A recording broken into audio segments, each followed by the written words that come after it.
भारत की राजनीति की सबसे बड़ी ब्रेकिंग न्यूज, जिसे सुनकर उड़ गए कांग्रेस समेत 19 विपक्षी दलों के फ्यूज। लोकसभा चुनाव से पहले मोदी विरोधियों को लगा 440 वोल्ट का झटका। पीएम मोदी के सबसे बड़े विरोधी की दहाड़, विपक्षियों पर टूट पड़ा आफत का पहाड़। 2024 से पहले पीएम मोदी को मिला हिंदुस्तान के सबसे अमीर मुख्यमंत्री का साथ। विपक्ष के 19 दलों पर वो अकेला पड़ेगा भारी। 2024 में पीएम मोदी के साथ चलने की तैयारी। राहुल, नीतीश, ममता, उद्धव और केजरीवाल, अब नहीं गलेगी किसी की दाल। जब पीएम मोदी 3 देशों की यात्रा पर थे, तब भारत में मोदी के खिलाफ विपक्षियों के सुर में सुर मिला रहे थे। 2024 से पहले विरोधी पीएम मोदी को झटका देने की तैयारी में थे, लेकिन इन विरोधियों को पीएम मोदी ने ऐसा झटका दिया कि गले में सांस अटक गई है। ठीक सुन रहे हैं आप। अगले 3 मिनट में आपको जो हम बताने जा रहे हैं वो हिंदुस्तान की राजनीति की सबसे बड़ी ब्रेकिंग न्यूज है। ये तो आप जानते होंगे कि प्रधानमंत्री नरेंद्र मोदी रविवार 28 मई को नए संसद भवन का उद्घाटन करेंगे। ये भी आप जानते होंगे कि कांग्रेस समेत 19 विपक्षी दलों ने उद्घाटन के बहिष्कार का ऐलान कर दिया।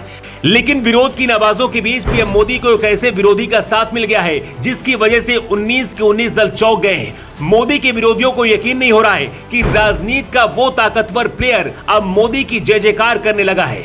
2019 के लोकसभा चुनाव में जिस नेता के सामने पीएम मोदी का मैजिक भी फेल हो गया था, अब वो नेता पीएम मोदी की मेहनत और सोच का मुरीद हो गया है। वो नेता पीएम मोदी के नाम की माला जपने लगा है। कौन है वो नेता और कैसे उसने मोदी विरोधियों की नींद उड़ा दी, अगले 2 मिनट में आपके सामने एक एक तस्वीर को साफ कर देते हैं। दरअसल 24 मई को खबर आई कि नई संसद के उद्घाटन में वाईएसआर कांग्रेस शामिल होगी। दक्षिण के राज्य हैदराबाद में वाईएसआर कांग्रेस बहुत बड़ी शक्ति है। वहां के सीएम इसी पार्टी के नाम है जगन मोहन रेड्डी। जगन मोहन रेड्डी ने नरेंद्र मोदी के संसद उद्घाटन वाले कार्यक्रम में जाने का ऐलान किया है और कहा है कि मोदी की मेहनत और विजन को सलाम है। यूं तो संसद के उद्घाटन का बीजू जनता दल ने भी स्वागत किया है। उड़ीसा के मुख्यमंत्री नवीन पटनायक ने भी मोदी का साथ दिया है। लेकिन विपक्ष को सबसे ज्यादा जगन मोहन रेड्डी खटक रहे हैं, क्योंकि जगन मोहन रेड्डी का कांग्रेस से 36 का आंकड़ा है और जगन बीजेपी के खिलाफ लड़कर भी कई बार नरेंद्र मोदी का साथ दे चुके हैं। 2017 का राष्ट्रपति और उपराष्ट्रपति वाला चुनाव हो या फिर 2022 का चुनाव, इन दोनों चुनाव में जगन मोहन रेड्डी ने एनडीए उम्मीदवारों का समर्थन दिया। इतना ही नहीं, 3 तलाक, धारा 370 और यहां तक कि कृषि कानूनों का भी मोदी सरकार का साथ दिया। पहले जिस आंध्र प्रदेश में चंद्रबाबू नायडू का एक छत्र राज चलता था, उस राज को जगन मोहन रेड्डी ने जड़ से उखाड़ कर फेंक दिया है। जो लोग नहीं जानते कि जगन मोहन रेड्डी कौन है, तो उन्हें बता दें कि जगन मोहन रेड्डी साल 2019 से आंध्र प्रदेश के 17वें मुख्यमंत्री के तौर पर कामकाज संभाल रहे हैं। 2024 में नरेंद्र मोदी के साथ साथ जगन मोहन रेड्डी की भी अग्नि परीक्षा है। जगन मोहन रेड्डी की गिनती देश के सबसे अमीर मुख्यमंत्री के तौर पर होती है। साल 2004 में जगन मोहन रेड्डी ने आंध्र प्रदेश के विधानसभा चुनाव में कटप्पा जिले में कांग्रेस पार्टी के लिए चुनाव प्रचार किया था। यहीं से जगन के राजनीतिक सफर की शुरुआत हुई थी।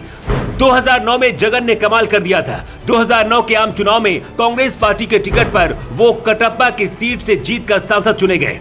तब कम ही लोगों ने अनुमान लगाया था कि जगन एक दिन सूबे के सीएम भी बन जाएंगे, लेकिन पिता की मौत ने जगन को और उनके सियासी कैरियर को एकदम से बदल दिया।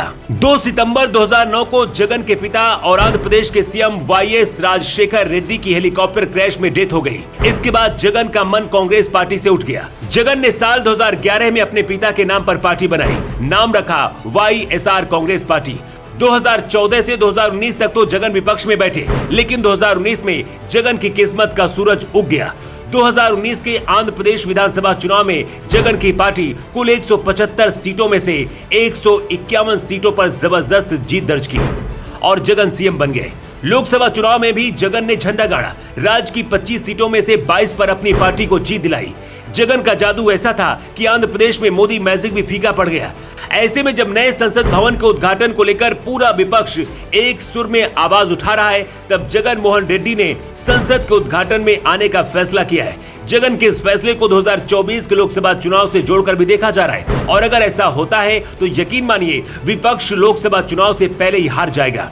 लेकिन इतना तय है कि जगन मोहन रेड्डी अगर बीजेपी के साथ नहीं आए तो वो मोदी विरोधियों के साथ भी नहीं जाएंगे। ब्यूरो रिपोर्ट, जेवर 24।